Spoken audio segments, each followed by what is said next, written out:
Good morning. Today is Friday, June 13th, 2025. Israel is at war with Iran. I had hoped never to say those words,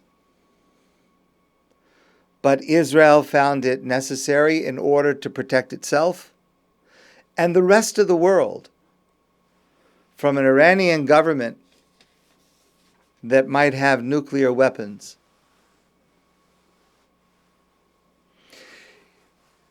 The exact timing of this strike, which started in Israel in the middle of the night, our time just about 8 p.m., the exact timing was decided for a number of strategic reasons.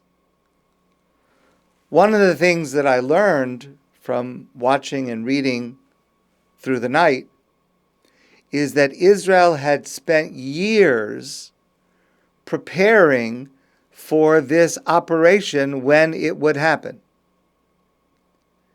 And that includes, it's just incredible to me, it includes several things that Mossad did in advance. Mossad set up a drone base near Tehran so that the drones were activated overnight, striking Iran's missiles from within Iran. In addition to that, they were able to take out Iran's air defenses, which gave Israeli warplanes supremacy. All planes returned home safely. And then they also had missiles from within Iran shooting at and taking out anti-aircraft sites in central Iran. So while all of this is going on, the planes are coming from Israel, there were Mossad agents inside Iran that were attacking Iran from inside. One official said that the operation relied on groundbreaking thinking, bold planning, and surgical operation of advanced technologies, special forces, and agents operating in the heart of Iran while totally evading the eyes of local intelligence. And of course, I would add, and with God's protection. You may have heard that, of course, there was an Israeli cabinet meeting, the security cabinet. They started meeting at about 8 p.m. Israel time until about 2:30 a.m. Israel time. And during that time, among the other things that they needed to discuss and to greenlight this operation, the ministers read aloud Sefer Tehillim, the book of Tehillim. They actually read the entire book of Psalms during that meeting. I have something incredible to share with you. Now, I never would have found this on my own. And so I'm grateful to my friend and colleague, Rabbi Mordechai Torczyner. I was looking at various rabbis' groups in the middle of the night, and he brought to our attention something it's incredible. So let's revisit a passage from this week's Torah portion, the Parsha Baloscha. And we have discussed this passage in the past in a different context. We discussed it this week, and we've discussed it in the past. Vayidaber Hashem Moshe lemor. Hashem says to Moshe, Aseh lecha shekatzotzos kesef. Make 2 trumpets of silver, and this will be to call the people together and to tell them when it's time to move, to travel. V'saku behem v'nore elecha kol ha'eda. When you blow the sound called the tekiah, that means for everybody to gather together. Usakatim trua v'nasu ha'machanos. And when you blow the trua sound, that's the signal to start moving forward.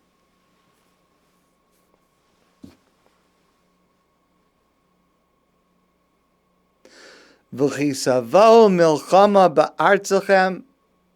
And then when there shall come a war in your land, halatzar hatzar eschem, to fight back against an enemy that is attacking you. V'hareyosem b'chatzotzretz, you should blow these trumpets. V'nizkartem livnei Hashem elokechem, in order to be remembered before Hashem your God. V'noshatem me'oivechem, and you will be saved from your enemies.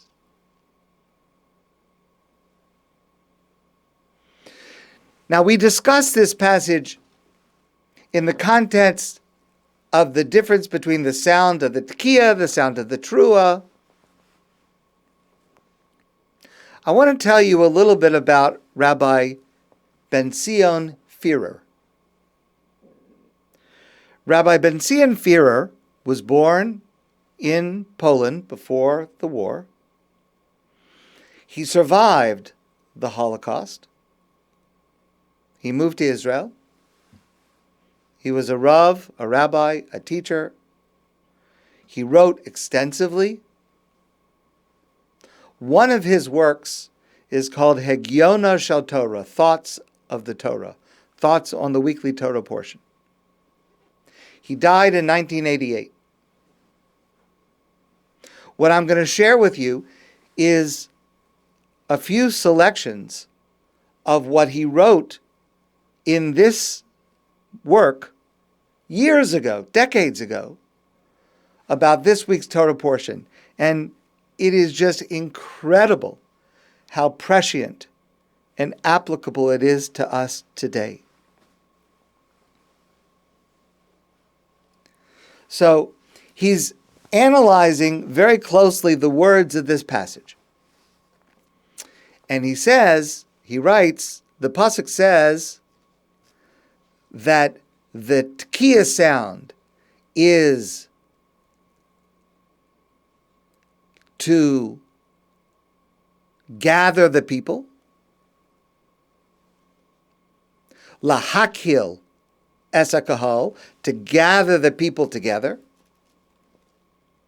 The trua sound is to move, to travel, to be on the way. And also, when there is a war, alatzar atzar eschem, when there is an enemy. Listen to what he says.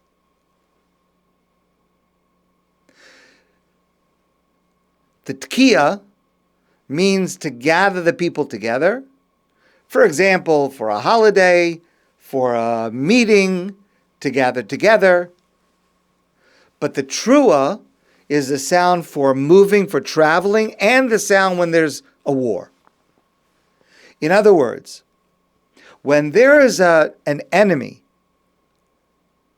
against the Jewish people, against Israel, it is necessary that the war that we carry out should be a preemptive strike, that we are traveling to the enemy, not just responding and staying where we are. There are two sides to war. You can stay where you are, and if you're attacked, you can respond. But that's not what the Torah is saying. The Torah is saying when there's an enemy, you have to go to the enemy. There must be a preemptive strike. He's talking about last night.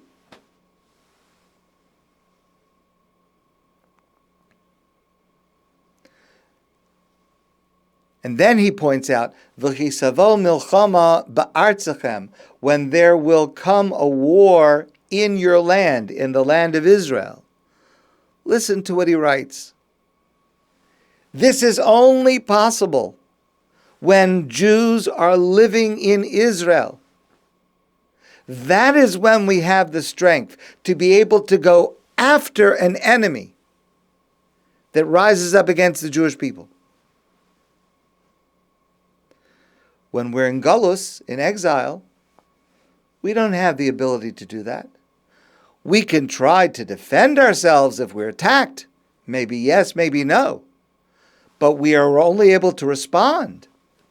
In Galus and exile, we can't go. We have no way to go on some kind of preemptive strike against those who oppose us. Only in Israel.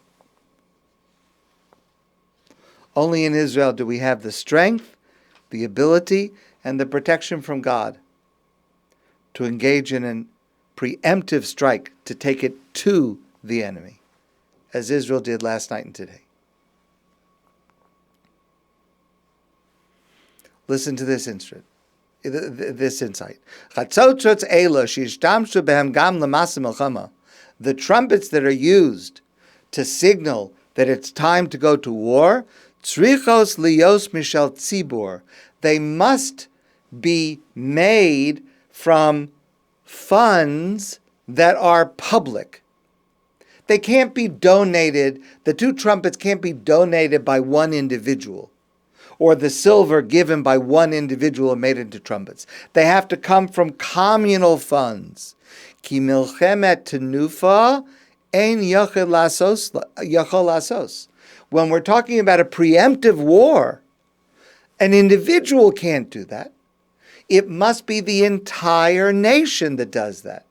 And so the trumpets that signal this preemptive war of taking it to the enemy so that they do not attack us, that can only be done when the entire nation is involved. And I want to just point out, I want to add, yes, of course, it's all of our brothers and sisters in Israel, but it is us as well. The entire nation must be united in this effort and represented in this effort.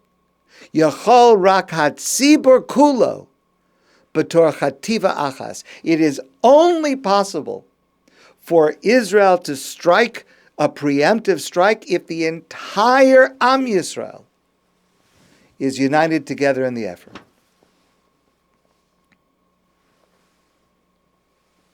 One last insight. We spoke about this before, that anytime there's a trua, there is a tekiah before it and a tekiah after. We talked about this in the context of Rosh Hashanah.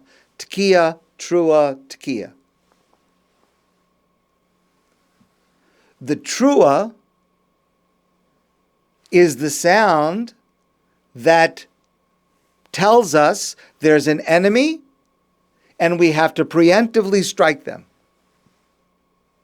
But there must be a tekiah first and a tekiah after, because we can only strike if we first gather together, if we are first united in our purpose.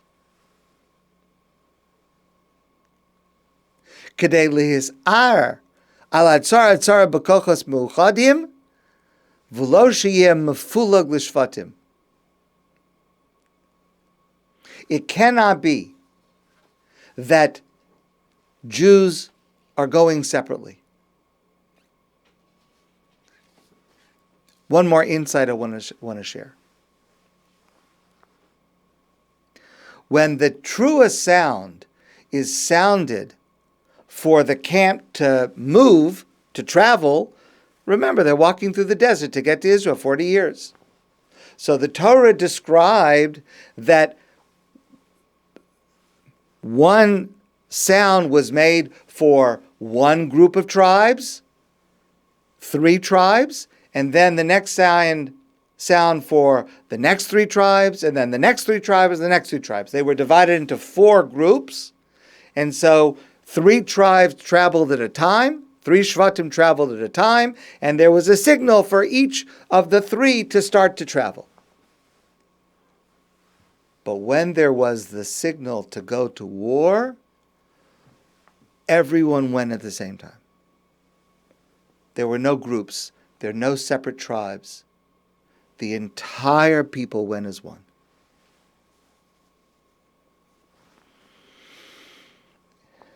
We read our parsha tomorrow in the Torah, and we have the guidance of what is happening to us today and tomorrow and going forward.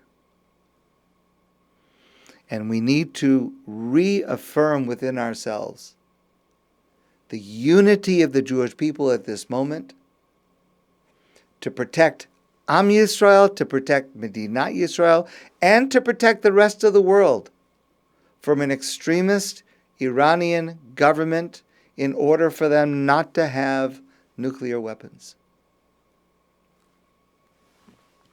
I've shared this before, not in exactly these words, but I've shared this before. It would not be my phrasing to say that today we stand with Israel. Because to say that we stand with Israel implies that we are external to Israel, but we're standing also. As I've shared with you before, that is not the frame of mind that I think we should have. I would say today we stand as Israel. We here in Montreal, it's happening to us. It is us. And we stand united as Israel. May Hashem protect our brave soldiers, men and women, who are risking their lives to protect all of us. May Hashem protect those in harm's way. And may Hashem bring peace, because that's really what we want. My friends, I wish you a good day, an inspiring Shabbos, and I look forward to seeing you soon in person.